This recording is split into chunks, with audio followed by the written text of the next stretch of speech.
Uncle, India जब 21st century के अंदर जी रहा है तो हमें पंचांग और नववर्ष मनाने की क्या आवश्यकता है? ये तो हमें पीछे लेके जाना है। 21st century means 21st century means 2024 साल। 2024 साल। अपना सृष्टि संवत 1,95,58,85,125 आरंभ होने वाला है। व्हाट? क्या बोलिएगा? वापस से बोलिएगा।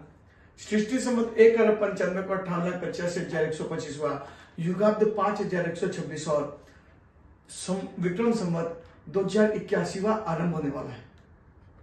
मान लिया ये ज्यादा पुराना है पंचांग, पर ये बात तो आप भी मानेंगे कि ग्रेगोरियन कैलेंडर ज्यादा साइंटिफिक और ज्यादा एक्यूरेट है और ये पंचांग नहीं। ग्रेगोरियन कैलेंडर आपको पता है एक समय मार्च से लेकर दिसंबर 10 महीने का होता था। तो नहीं पता था। जनवरी फरवरी बाद में ऐड किए गए।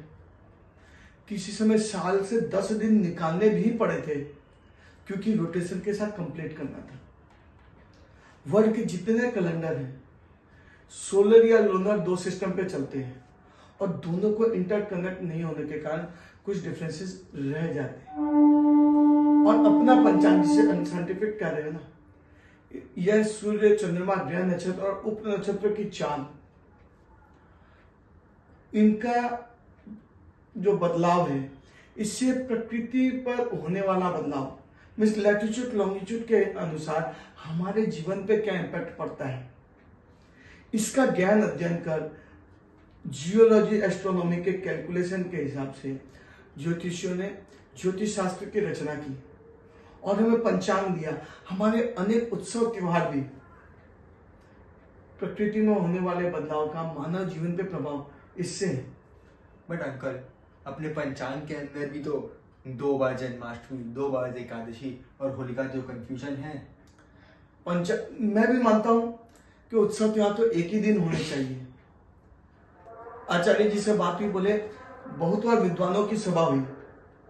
अब कुछ उदया तिथि के अनुसार मानते हैं, कुछ जब तिथि लगी उसके अनुसार, कुछ नक्षत्रों की प्रधानता के अनुसार मानते हैं।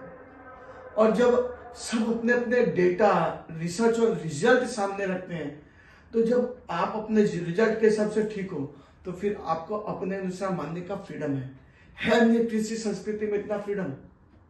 इसे तो नहीं है। बाकी जगह सब कुछ फिक्स है। अच्छा, पूर्व से पश्चिम और उत्तर से दक्षिण के सूर्योदय में भी 2.5 घंटे तक का फर्क है। भारत इतना बड़ा देश है तो कुछ डिफरेंस इसलिए भी हो जाते हैं। हमारे यहाँ ग्रहण जो है वो लैटिट्यूड लॉन्गिट्यूड मीन्स कलकत्ता और मालदा का अलग होगा। क्यों? क्योंकि आपके मानव जीवन पे उसका प्रभाव अलग होगा। इतना एक्यूरेट हम चलते हैं।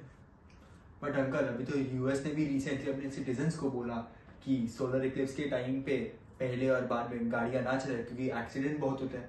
तो डेटा भी है ना उनके पास भी। चलो, ये अभी 2024 में ये रिसर्च आया यूएस का और हमारे पूर्वज तो पहले से कहते आ रहे हैं ग्रहण के समय कम निकलो, न निकलो।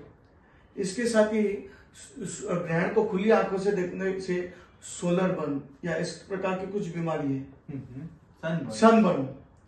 तो सोचो, हमारे ऋषि मुनियों को तो पहले से पता था, तो हमारा रिसर्च कितना पुराना है। और ग्रहण के बारे में हमें बताता कौन है? नासा का गठन 1950 में हुआ। तो उसके पहले हमें कौन बताता था? महाभारत ने युद्ध के समय जयद्रथ का वध करना है। तो कुछ लोगों को उस समय भी पता था कि सूर्य ग्रहण कब होगा, कब शुद्ध होगा। तो इतना पुराना सटीक रिसर्च है हमारे पास। और सेकंड के 1000वें भाग के 100 भाग ऐसा है, उसे परमाणु कहते हैं। तो इतना एक्यूरेट भी है। हाँ अंकल, अपना पंचांग तो बड़ा एक्यूरेट है, बट अब पूरी दुनिया ही ग्रेगोरियन कैलेंडर फॉलो कर रही है, जनवरी फरवरी मान रही है, तो अपनी भी वही मानते हैं ना। क्या जरूरत है पंचांग को मानने की? पहले ये बताओ कि नदी समुद्र में जो ज्वार भाटा आता है मीन्स टाइड्स, वो किसके अकॉर्डिंग आता है? No moon, full moon. No moon, full moon, अमावस्या, पूर्णिमा, ये कैलेंडर से कि पंचांग से? पंचांग। तो सोचो कि मानव जीवन ही छोड़ो, प्रकृति पे भी जो इम्पैक्ट आता है यदि वो पंचांग के अनुसार है, नदी समुद्र में पानी ऊपर नीचे हो रहा है तो अपने आप हमारे ऊपर भी होगा। तो फिर हम उसको छोड़ क्यों दें? और जो तुम्हारा क्वेश्चन है कि जैन फेब को पूरा वर्ड मान रहा है, तो देखो यूएस अपने हिसाब से नववर्ष मनाता है, पाकिस्तान अपने हिसाब से, और जब चीन अपना नववर्ष मना रहा है तो फिर भारत अपनी सभ्यता संस्कृति के हिसाब से वैज्ञानिक भी है, पुराना भी है, फिर भी क्यों न मनाए। सही बात है। मैं अपने सारे फ्रेंड्स को इस बार 9 तारीख को लेके आऊंगा न्यू ईयर मनाने। चैत्र शुक्ल प्रतिपदा 9 अप्रैल कलकत्ता में नववर्ष के उपलक्ष्य में भव्य शोभा यात्रा गंगा आरती का आयोजन किया गया है। तो आप सभी से निवेदन है कि कोलकाता में इस कार्यक्रम में अवश्य आए और बाकी जगह बड़े बड़े कार्यक्रम आयोजित करें।